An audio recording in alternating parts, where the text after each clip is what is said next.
Odmocninu takú a to. Odmocninu, vy čo ste videli, mladá pani?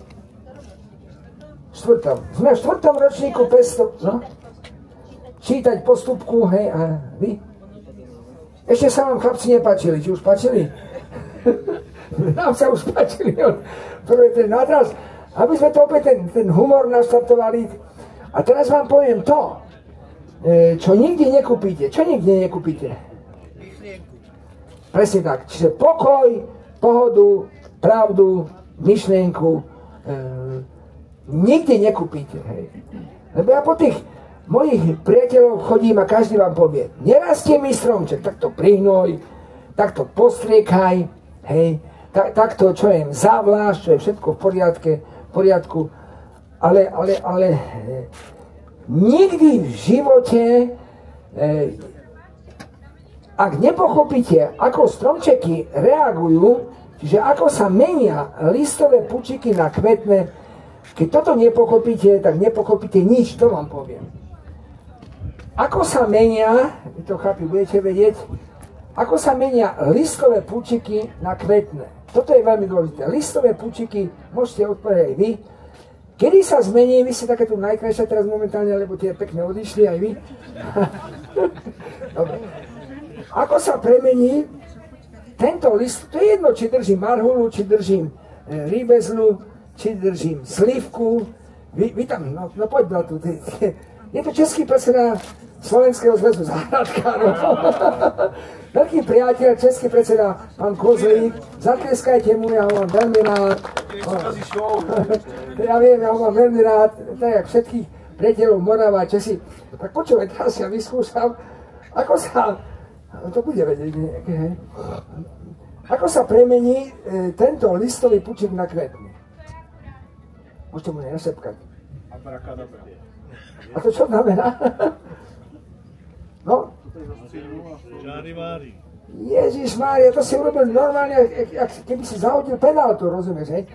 Čiže práve si povedal opačne, ináč on mi to odpustí, hej? Ale on to dobre myslel. Vtedy sa premenia tie listové púčiky na kvetné, keď toto neurobíte. Skutočne je to tak, hej? Okrem broskyne, on to myslel na broskyne, aj Moruse, hej, aby som ťa zachránil. Ja nemôžu dělat, že sa tři šepky? To nie. Skutočne, toto som robil ja, proste tie ješkovania na 4-5 púčikov, pri jabloňach, hruška, to sme robili všetci. Ty si to nerobil, lebo ty si vinohradník. Počúvajte, on je dobrý vo vinohrade, a toto si odlož, toto tu nechaj, takto, hej. No ja ti venujem, ja si nebudem skúšať, zober si túto, jasne túto našu, počúvaj, tie ženy slovenské idú po týchto našich priateľov, takže Evička, poď tu na to bude historické, lebo skutočne jeden predseda, druhý predseda, jeden tomu nerozumel, ako ja, teraz som myslel absolútne, 20-30 rokov som to zrobil zle, môj priateľ je vinohradník, Evička, poď pomáhať, tu máš nožnice, nebudem takto, to by nebolo, môžem strihať, no. Máme, co je, broskyňa? Co budeš stříhat? No konáre, no. Tu korunu budeš dělat? No tak je to broskyňa, to si dobre hľadol. Je to skutočne polská, rakonievická, už teraz normálne. Čiže ty máš malú záhradku, počítam, hej? No nebudem ťa trápiť. No tak... Ja ti to podržím. Tak kde mám strihať, devička? Poďte, pani Sabová, to sú naše... Čo sa bojíte? No poďte ešte raz, poďte vy, mladý pár, tu na... Aby som ja, lebo to, on by mi to neodpustil. Nie, je to veľmi zlatý človek a ja som veľmi rád, že taká spolupráca medzi Českou republikou a Slovenským zväzom záhradkárom, hej, Moravou je, skutočne musím zaklopať, na štandardných úrovniach. Tento chlapec, ešte ja som 70, chodí pravidelne do Vrútok, kde je aj členom Slovenského zväzu záhradkárov, preto som to povedal tak ako, že Československý zväz záhradkárov, len si prsty neodsvaknite. Hej. Záleží, aká vysoká bude. No, môžete, ale... Ja mám taký signál. Záleží na vás, kde si to chcete udělat. poviem aj to, tam bol tu teraz o jablonky. No za chvíľočku ešte pracujte, inštruktori. Počúvaj, akú vysokú korunu chceš mať? No, tak by si musel ohýbať. No, to je dôkaz a tu sú moji asistenti. Ty sa nepýtaj, že i tak to dostane zadarmo, takže nebude to platiť. I tak sa mu to nepríjme. No poď aj ty, čestný predseda Českého zväzu, poď. My máme také naštandardné vzťahy, pred pánom Kozlíkom bol ďalší tu predseda, ja odídem za chvíľu, myslím dneska, po mne takisto ako po profesorovi Hričovskému, ktorý je najväčšia osobnosť na Slovensku, prídu ďalší, takže tu je ďalší môj priateľ, predchádzajúci predseda, takže jemu ostrihajte. Poďte tu na to, to je historické, hej, to by som si prijal. Počuj, toto daj tak, nie, toto daj lepšie, takto. Vidíte, aká to je družba nádherná, ako tak ďalej, hej, takže to... Čas. Toto je historická fotka. Ešte najkrajší. Tak ja už nie, takto. No tak ty len strihaj, bratu. Hej. Robím tu 2 koruny, ktorú si chce nechať. Dobre, tak ja i takto zmením, čiže urob čo chceš, čiže tá spolupráca, teda nebudem chváliť našich priateľov, lebo to je zlé. Podobnú spoluprácu máme samozrejme aj s Nadlakom, to sú rumunskí naši priatelia, samozrejme Maďarsko tu je blízko, ale toto je srdcovka naše Československo, no daj. Keď si dá nižšiu ústrihov, to úplne, alebo vyššiu, tak týto ústrihov dá. Koľko, nebudem ich skúšať, lebo to by bolo také, oni ma budú skúšať zase na Moravie, ak vy, že ja to nebudem vedieť. Koľko konárikov by to malo mať?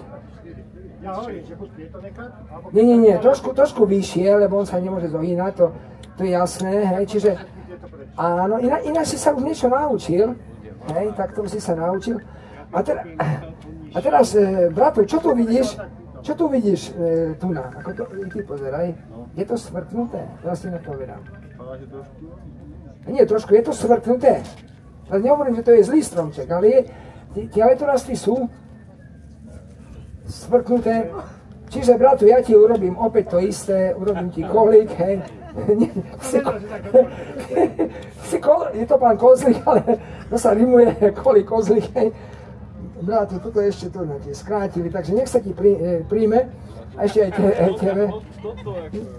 To sa ti... Kolík. Je kolek. To je kolek vinohradu, jo? Áno. No bohužiaľ, ja tie kolíky musím robiť, hej.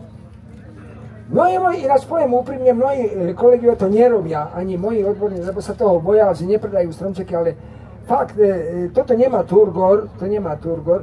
Nehovorím, že predávajú zlé stromčeky, ale toto nemá, vidíš, hej.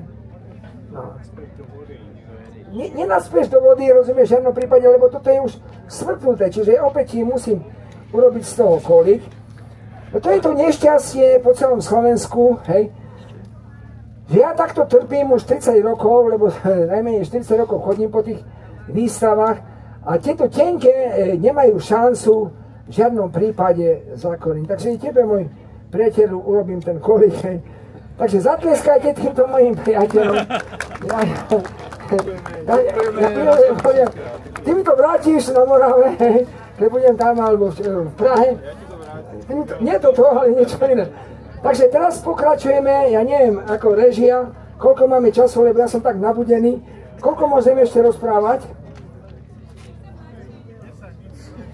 Ja som to cítil, takže oni sa budú opierať o tie kolíky, moji priatelia, a teraz 10 minút máme, ale nebojte sa, aj prídu aj kolegovia, aj ďalší, takže... Ďakujem. Nemá za čo.